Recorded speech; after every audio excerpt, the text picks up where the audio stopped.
Hear me out. EverQuest 3, we now know, is likely launching their product in 2028. At the rate of development, Pantheon Rise of the Fallen could be releasing around the same time. An epic clash between two brand new MMORPGs, both gunning for the same kind of crowd. Both spawned from the same MMO, and in many ways, from the same man. Brad McQuaid. This is an epic thought, and we're going to tear it down, and then I want you to all sound off in the comments. Which would you play first if they launched at the exact same time? Before you answer, listen to the whole video where I'm going to discuss the possibilities of both candidates, and we're going to discuss how EverQuest 3 facing off against Pantheon Rise of the Fallen for the classic MMO loving nerds like us feels all too familiar to something that actually did happen in the past. My name is Nathan. I cover MMOs and RPGs. Please hit that like button like it owes you money and subscribe for more. Of course, EverQuest 3 was just barely announced, I get it, but with their discussions of it having a return to golden era of MMORPGs and their discussion of making it have a hardcore appeal, I think it doesn't take much imagination to assume that they're going for a similar vision to what Pantheon Rise of the Fallen is. The hearts, minds, and time of the old school classic MMORPG fans like myself and you. And before we get into the weeds, because trust me, we're going into the weeds today, baby. Of course, you could play them both, but which would you launch first if they were both installed and patched and ready to go at the exact same time? And let's be honest, one of them is going to get more of your attention. Let's talk about the positives of both first. EverQuest is the MMO that you know its world. It's Norath. You're already connected to it. So you know the nostalgia is going to hit hard. The music throwbacks, the places, the races, the classes, the spells. There's just so much that is going to definitely, for sure, make you excited. Even if the game sucks, to be honest, you know that at least for some period of time, you're going to be basking in some nostalgic glory. But Pantheon Rise of the Fallen is going to offer up that classic MMO game loop, but with a brand new world to explore. New takes on the races and classes, and with a vision that is pushing a more immersive experience with the way weather affects gameplay, the perception system making quests feel more natural and akin to a D&D campaign as you explore and interact with the world, and it's a place you've been waiting for, especially about 2028. That's freaking 12 years of development. It's a lot of waiting. It's a lot of waiting. And now let's talk about the negatives. EverQuest has disappointed you before. Perhaps EverQuest 2 didn't live up to the expectations set from EverQuest 1. Can they capture the true spirit of EverQuest this time? Are they capable of doing that? And what about EverQuest Next and the disaster of canceling that project after people were both financially and emotionally connected to it? Is it not possible, and some would argue even likely, that EverQuest 3 will hit one of these roadblocks from their past? And what about long development time of Pantheon Rise of the Fallen? Of course, that will not matter as much when it launches, but the dips and turns and the bad communication and the graphic change, maybe these graphics don't appeal to you, and a more realistic style like EverQuest 3 will likely go for is much more up your alley. Can Visionary Realms open up communication better for updates and patches and expansions? Now, I want to talk about graphics here, because although we haven't seen EverQuest 3, I think with the explosion of Unreal Engine 5, we could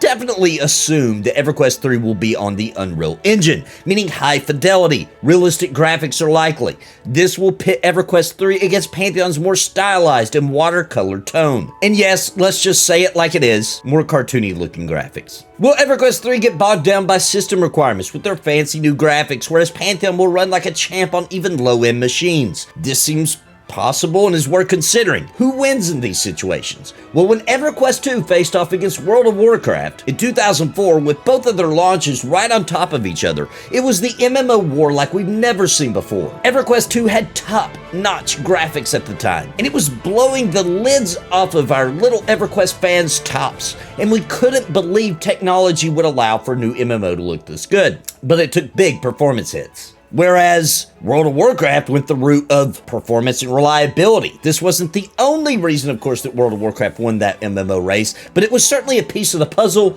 and worth your consideration. As gamers, we love to see our tech get pushed to the limits, though. So there's something built into us to love that high fidelity, realistic graphics and to push for better specs and to squeeze out a few more frames per second through upgrades.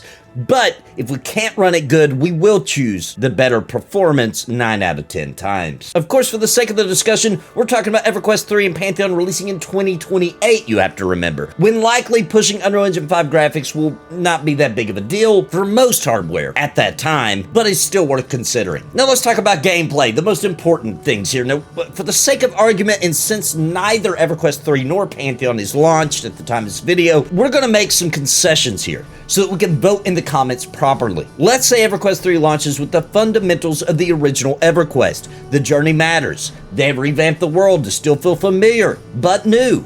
Guck still looks like Guck, just with sweet new graphics, and the dungeon layout has changed. Still lots of frogs to slay, for example, but varying kinds now, and with some new creatures and twists. They stick with the public dungeons, but they also offer a piece of each large dungeon as instant content. They have longer times to level, but not classic EverQuest long. We're talking more like the leveling up process is somewhere in the realm as long as World of Warcraft Classic. Not retail, I said classic, which is significant. Let's say EverQuest 3 offers 6 people group content in spades, but has a much longer path but possible to solo built into the game. It's got all the classes of original EverQuest with the same kind of gameplay for the classes and the roles. The quest design is similar to Pantheon's in that it happens naturally in the world without quest hubs, and the quests are designed to take more time to complete, and it's receiving awesome reviews from old school classic MMORPG fans.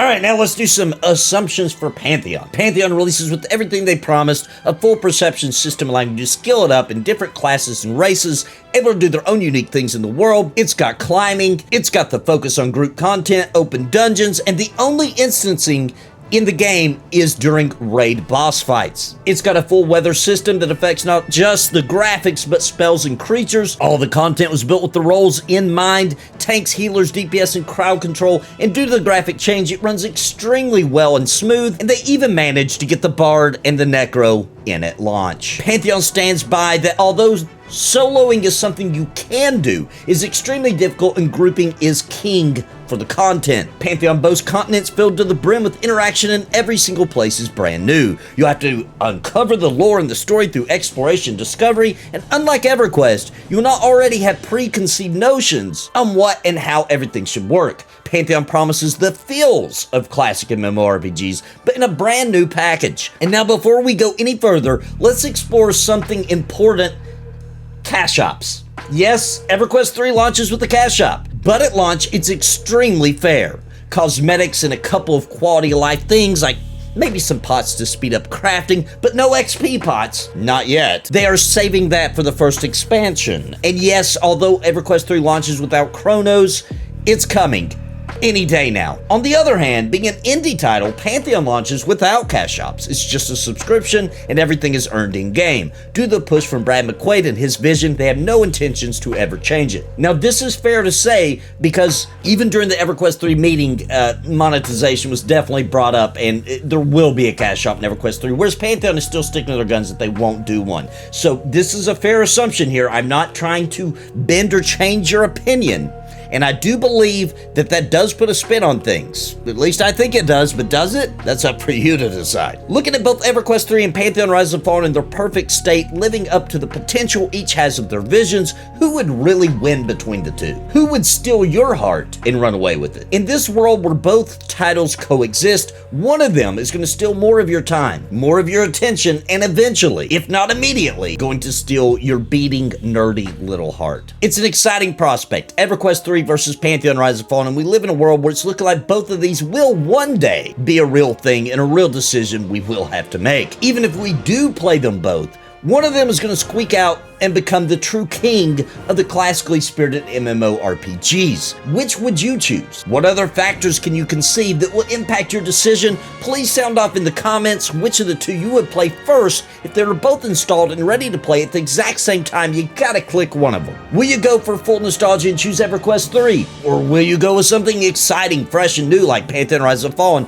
And what drives you to make that decision? I talked about in the stream recently, but EverQuest is a place we already know, is familiar, and the prospect of exploring it with new eyes on these new graphics is outrageously enticing and too strong of an allure for many of us to pass up. But Pantheon is the actual last vision of the late great Brad McQuaid, the visionary behind the EverQuest franchise and everything we love about it. So make your decision wisely and let me know in the comments so we can all discuss. And check out other people's opinions and throw in your thoughts, and let's really dig deep into this thorough discussions here in the comments. Have fun, and I'll of course be throwing in my 2 cents here and there into your comments as well. I hope you enjoyed the video. Please hit that like button for me and subscribe for more content. And until next time, my friends, God bless and happy gaming. I want to give a very special thank you to the members of Napalm for your contributions month over month in keeping me full time.